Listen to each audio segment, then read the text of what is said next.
औज़ुबिल्लाहि बिस्मिल्लाहिर्रहमानिर्रहीम। मैं हूं मुस्तफ़ा हबीब सिद्दीकी और आप देख रहे हैं MHS ऑफिशियल। जरूरी नहीं है क्योंकि अगर किसी शख्स को कोई अच्छा काम करना हो, कोई नेकी का काम करना हो, तो वो मौलवी ही हो या कोई बहुत बड़ी सी दाढ़ी रखा हुआ हो, या एक जो हमारे यहाँ माशरे में तसव्वुर है कि वो सर पे टोपी हो और तभी वो निकल के माशरे में कोई अच्छा काम कर सके, या ये तसव्वुर कि अगर किसी की मदद करनी हो तो आप कहीं ना कहीं कोई ऐसे ताकत रखते हो कि आप मदद कर सकें। बल्कि कुछ लोग ऐसे भी हैं इस माशरे में जो कि अपने ओहदे के मुताबिक उसके साथ इंसाफ करते हुए लोगों की मदद कर रहे हैं। और मेरे चैनल का एक मकसद ये भी है कि ऐसे लोगों को मैं ढूंढूं, तलाश करूं और आपके सामने लेकर आऊं, ऐसे इदारों को दिखाऊं जिनके जरिए आवाम को कुछ न कुछ उनके मसाइल हल हो सकें। आज इसी मुनासबत से मैं मौजूद हूँ वफाकी इंश्योरेंस मुअस्ससे कराची के दफ्तर में, जहां पर मेरी मुलाकात इस वक्त डायरेक्टर जनरल मुबश्शिर नईम सिद्दीकी साहब से है। मुबश्शिर साहब, अस्सलाम वालेकुम। वालेकुम अस्सलाम। जी मुबश्शिर साहब, अल्हम्दुलिल्लाह, आपने टाइम दिया, बहुत शुक्रिया आपका मौजूद हमारे MHS ऑफिशियल को। इसमें एक बात मैं यहाँ नाज़रीन के लिए खासतौर पर कहता चलूँ कि मुबश्शिर साहब, जो बात मैं करूंगा वो तो अपनी जगह होगी, लेकिन एक राज है जिससे पर्दा मैं आखिर में उठाऊंगा मुबश्शिर नईम सिद्दीकी के बारे में, और वो क्या क्या इसके अलावा करते रहते हैं वो भी मैं आखिर में बताऊंगा, और मुबश्शिर साहब इंशाअल्लाह उस राज से पर्दा उठाएंगे। मतलब आप वफाकी इंश्योरेंस मुअस्ससे, आखिर ये इदारा है क्या और करता क्या है? बहुत बहुत शुक्रिया, आपने मुझे इनवाइट किया MHS ऑफिशियल पे, और मुझे बड़ी खुशी होगी कि मैं थोड़े वक्त में आपको आगाही दूं इस इदारे के हवाले से। बेसिकली सबसे पहले हमें मुहतसिब के वर्ड और उसके मायने को समझने की जरूरत है, तो बाकी चीजें आसान हो जाएंगी। मुहतसिब एक इंटरनेशनल ओम्बड्समैन एक लफ्ज है जिसको आप मुहतसिब कहते हैं, और इंटरनेशनली भी और लोकल लेवल पे भी मुहतसिब का मतलब है कि आप एक पब्लिक शेयर हो, एक पब्लिक की कुर्सी हो कि जो पब्लिक के लिए इस तरह से उनकी हुकूक की लड़ाई लड़े कि जो उनके लिए आसान हो, इंसाफ की फराहमी हो, फौरी इंसाफ हो, और इंसाफ हो उनकी दहलीज पर जाके। तो ये एक जनरल कॉन्सेप्ट है कि पीपल्स एडवोकेट के तौर पे मुहतसिब के इदारे को दुनिया भर में देखा जाता है, और इसी तरीके से पाकिस्तान में देखा जाता है। किसी भी माशरे की ट्रांसपेरेंसी के लिए मुहतसिब के इदारे जिस तरीके से आम कोर्ट्स दरकार होती हैं और जरूरी होती है, मुहतसिब के इदारे भी जरूरी होती हैं। ट्रांसपेरेंट माशरे को बनाने के लिए एक तो वफाकी मुहतसिब फेडरल सतह पे है जो कि गवर्नमेंट इंस्टीट्यूशंस की शिकायत करता है। इसके अलावा 4 स्पेशलाइज्ड मुहतसिब है, जिसमें इंश्योरेंस मुहतसिब, टैक्स मुहतसिब, बैंकिंग मुहतसिब और वुमेन हैरेसमेंट के अगेंस्ट जो शिकायत आती हैं, इन 4 मुहतसिब को हमारा इदारा वफाकी इंश्योरेंस मुहतसिब है।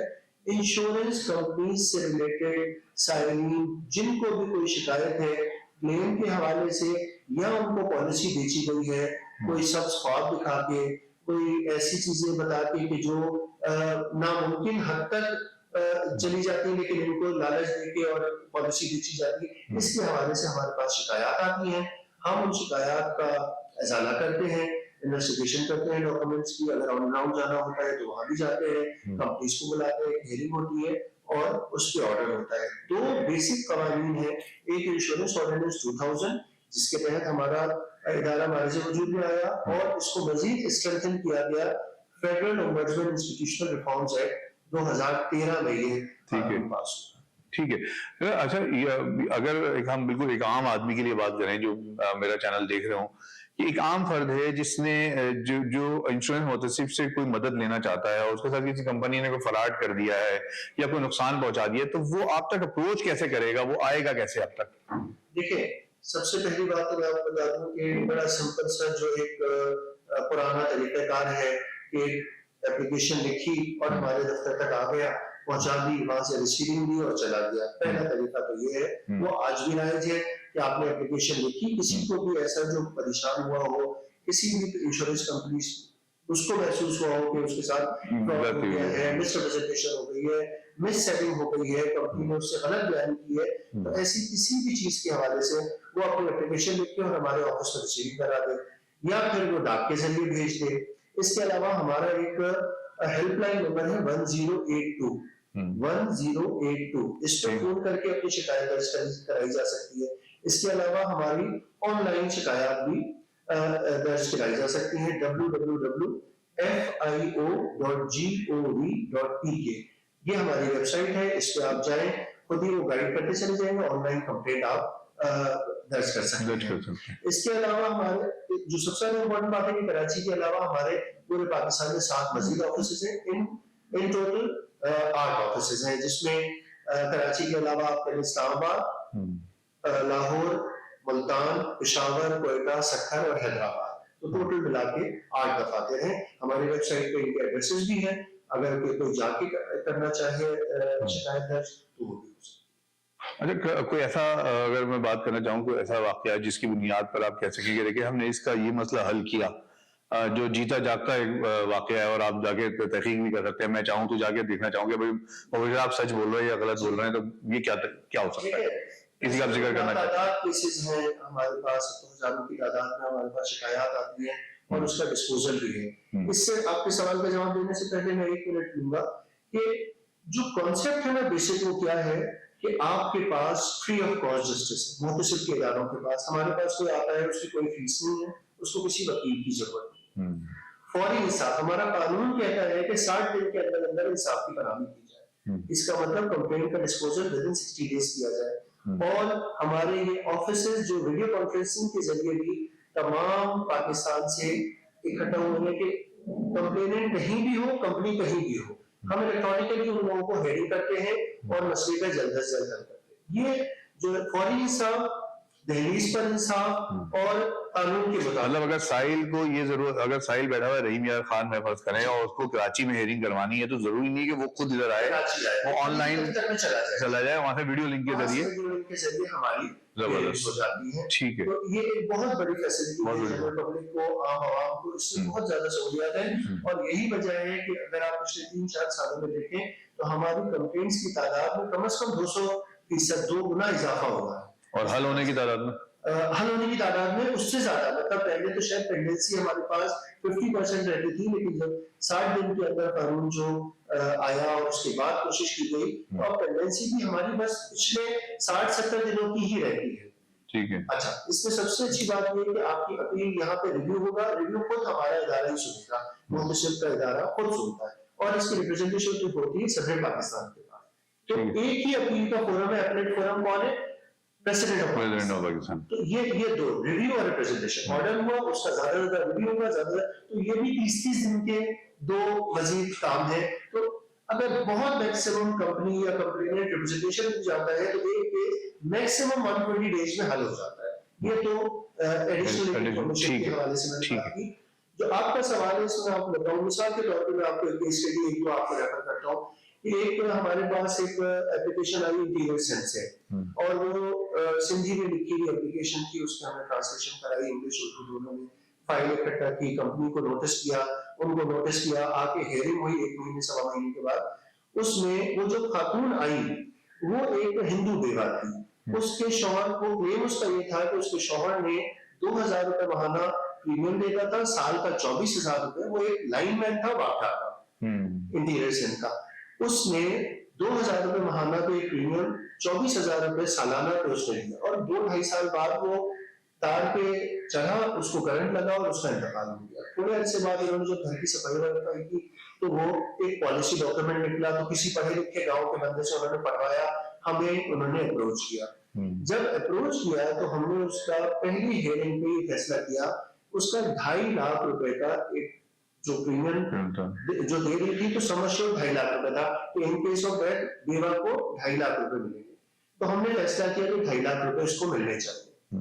15 से 20 दिन में उसका चेक बन के आया, उनको दोबारा कॉल किया गया, हमने उनको चेक दिया। जब चेक दिया तो वो औरत ज़ारो कतार होने लगी, ये सुन के कि 2.5 लाख रुपए उसको मिल जाएंगे। मतलब that means world to her कि ये बहुत बड़ा अमाउंट था उसके लिए। वो मतलब उसका तस्वीर भी नहीं करता, शायद से 10-20-25 हजार रुपए भी शायद एक साथ नहीं देखे थे, और वो 25,000 भी कभी एक साथ ना देखने वाली बेवा हिंदू गरीब गांव की एक देहात की एक औरत को 2.5 लाख रुपए जब मिले तो उसका खुशी का आलम नहीं था। वो यही प्लानिंग करना शुरू हो गई थी कि मैं अपना घर बनाऊंगी, जानवर खरीदूंगी, कारोबार करूंगी। तो वो एक अलग उसकी जिंदगी शुरू हो गई, जो जिंदगी उसके शौहर के जाने के बाद शौहर के जाने के बाद वो एक किसी हद तक जाहिर बात है हम उसके शौहर की कमी तो महसूस जो कमी तो पूरी नहीं कर सकते, लेकिन जाहिर बात है जो उसको एक फाइनेंशियल बेनिफिट जो उसका हक था वो इंसाफ के तकाजों को पूरा करते हुए उसको मिला। इसी तरीके से एक और अगर आपकी इजाजत जी हो जी जी जी तो एक अब यहाँ तो कंपनी का फॉल्ट था और हमने, लेकिन ऐसा नहीं है कि सिर्फ हमेशा कंपनी का ही फॉल्ट होता है। मैं आपको एक और केस बताऊं कि हमारे पास फायर क्लेम आया कि एक फैक्ट्री है वो प्रिंटिंग वगैरह का काम करते हैं और पैकेजिंग का काम करते हैं और आग लग गई है और हमें ये क्लेम दिलाया जाए। तो ये फैसलाबाद की फैक्ट्री थी, इंडस्ट्रियल एरिया पे फैक्ट्री थी। हमने उसको इन्वेस्टिगेट किया, जो लोग थे फैसलाबाद फैक्ट्री पे गए, वहां पता चला कि ऐसा तो कोई वाकया नहीं हुआ, तो उनकी छत गिरी थी लेकिन आग कभी नहीं लगी। इसको इन्वेस्टिगेट मजीद किया गया, 1122 का रिकॉर्ड लिया गया, आसपास के लोगों से पूछा गया, बोला कि नहीं इनकी छत तो गिरी थी लेकिन उस दिन बारिश बहुत तेज हुई थी इस वजह से छत गिर गई थी। लेकिन एजेंट के साथ मिलकर क्लेम को डेवलप करके कंपनी से एक बड़ा क्लेम लेने की कोशिश की जा रही थी जो कि नाजायज था। तो हमने ये फैसला भी किया कि आग लगी ही नहीं थी, फायर क्लेम की पॉलिसी थी, ये तो बारिश से उनकी कमजोर छत का एक हिस्सा किसी मशीन के ऊपर गिर गया, उनका कोई नुकसान नहीं। तो ये इंसाफ के तकाजों को पूरा किया जाता है अल्हम्दुलिल्लाह इस इदारे में, और कोशिश ये होती है कि पूरी तरीके से ट्रांसपेरेंसी के साथ। असल में इंसाफ बेसिक जो है वो इंसाफ है, चाहे वो एक जो शिकायत चुनिंदा है, कंप्लेंट है उसका हो, या एक जिसके खिलाफ शिकायत हो रही हो उसके हो, बहरहाल इंसाफ फराहम करना है आपका। आपके पास भी वक्त कम है, नहीं तो हम तो चाहते थे इसमें ज्यादा हमारी गुफ्तगू हो। साहब ये इंश्योरेंस मुहतसिब का इदारा और हमारे जिस तरह आपने अभी बयान किया है, जब आवाम तक ये बात पहुंचती है ना कि हमारे इदारे किसी इंसाफ भी दे रहे हैं, हमारे इदारे काम भी कर रहे हैं, तो एक हौसला पैदा होता है उनके अंदर कि हाँ इसका मतलब ये है कि हमारे यहाँ कुछ ना कुछ काम भी हो रहा है। और मेरा एक मकसद ये भी है, ये सिस्टम जो आपके यहाँ एक मुरतब हो चुका है वफाकी इंश्योरेंस मुहतसिब में, और जिसकी बुनियाद पर लोगों को उनका हक मिल रहा है, अगर इस सिस्टम को हम और जगहों पे अप्लाई करना चाहें इदारों में, तो वो क्या तरीका हो सकता है कि उसको अप्लाई किया जा सकता है? हर जगह तो मुबशिर नईम सिद्दीकी नहीं है ना। मेरा अपना साथी ख्याल ये है कि अकाउंटेबिलिटी का प्रोसेस जो है ना, ये सबसे पहले इनबिल्ट होना चाहिए। जब तक कि इंसान अपने अंदर एहतिसाब का एक मादा पैदा नहीं करेगा तो इंसान की शख्सियत निखर के सामने नहीं आ सकती। वो अगर झूठ बोलेगा, वो धोखाधड़ी रखेगा। बड़ी अच्छी किसी ने बात की कि हसद करने वाले को बद्दुआ भी नहीं देनी चाहिए। वो हसद ही एक बीमारी है जो कैंसर की तरह उसको खुद ही मार देती है। तो अच्छा ये है कि इंसान अपने आप को पॉजिटिव करे। हर इंसान, खासतौर पर हमारा पाकिस्तान में हमारा माशरा, अगर हम लोग अपने आप को एक पॉजिटिव मोड में ले आए, एक मुस्बत तरफ ले आए कि हर चीज बुरी नहीं हो रही है, अच्छी चीजें भी है, वही एस्पेक्ट अपनी शख्सियत में डालें कि मैं बेहतर हूँ, मैं अपना बेहतर से बेहतर लोगों तक पहुंचाऊं, अपनी सेल्फ अकाउंटेबिलिटी करें, सच बोलें, मामलात को अच्छे तरीके से निपटाएं, दोनों चीजें। इसी तरीके से इदारों को भी कोई बड़े से बड़ा इन्वेस्टिगेशन डिपार्टमेंट या इन्वेस्टिगेशन एजेंसी माशरों को उस हद तक सही नहीं कर सकती जब तक लोग खुद सही ना हो। हमारे इदारे की तरह अगर हर इदारे के अंदर एक अकाउंटेबिलिटी मैकेनिज्म के लिए इनबिल्ट प्रोसेस अगर शुरू हो जाए, लोग अपना एहतिसाब खुद करना शुरू हो जाए, हर इदारे में कोई ऐसा सिलसिला हो कि लोग मतलब किसी गलत काम करने वाले को ऊपर से नीचे तक आइडेंटिफाई करना शुरू कर दें, एक विसल ब्लोइंग का काम शुरू हो जाए, तो मेरा ख्याल है कि माशरा जल्द अज जल्द बेहतर ये है कि लोग पहले अपने आप को तब्दील करें, तो इंशाल्लाह माशरा भी तब्दील हो जाएगा। बहुत शुक्रिया। मैंने अपने देखने वालों से एक बात कही थी कि एक आखिर में एक राज है मुबशिर नईम सिद्दीकी साहब का, जो मैं आखिर में आप लोगों को दिखाऊंगा।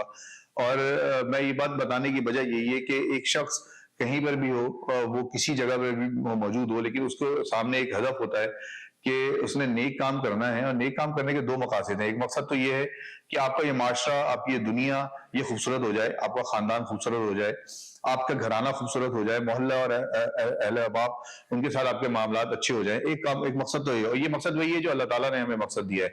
और दूसरा मकसद ये बहुत बड़ा है जो सबका, हर मुसलमान का मकसद है कि अल्लाह ताला के जब हम जाएं तो हम वो जन्नत हासिल कर सकें जिसकी बुनियाद, जिसके लिए हम सबकी तड़प है।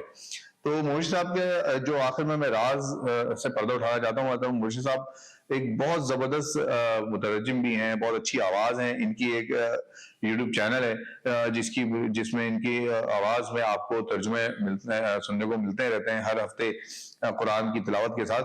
तो मुर्शिद साहब अगर आप सूरह असर का तर्जुमा अगर और मैं अगर बिस्मिल्लाहिर्रहमानिर्रहीम वल अस्र इन्नल इंसान लफी खुस्र इल्लल लज़ीना आमनु व अमिलुस सालिहाति व तवासौ बिल हक़्क़ि व तवासौ बिस सब्र। बिस्मिल्लाहिर्रहमानिर्रहीम, शुरू करता हूँ अल्लाह के नाम से जो बहुत मेहरबान और निहायत रहम करने वाला है। जमाने की कसम, इंसान दर हकीकत बड़े घाटे में है, सिवाय उन लोगों के जो ईमान लाएं और नेक अमल करें और एक दूसरे को हक बात की नसीहत करें और एक दूसरे को सब्र की नसीहत करें। आमीन। बहुत शुक्रिया आप लोगों का, आपकी राय का इंतजार रहेगा। मेरा चैनल सब्सक्राइब कीजिएगा और साथ में कमेंट्स कीजिएगा कि आज का टॉपिक आपको कैसा लगा, और इसके साथ साथ किन मौजूआत पे या किन लोगों से आप चाहते हैं कि उनकी गुफ्तगू आपके सामने लाई जाए वो भी बताइएगा। आपकी राय का इंतजार रहेगा। अल्लाह हाफिज।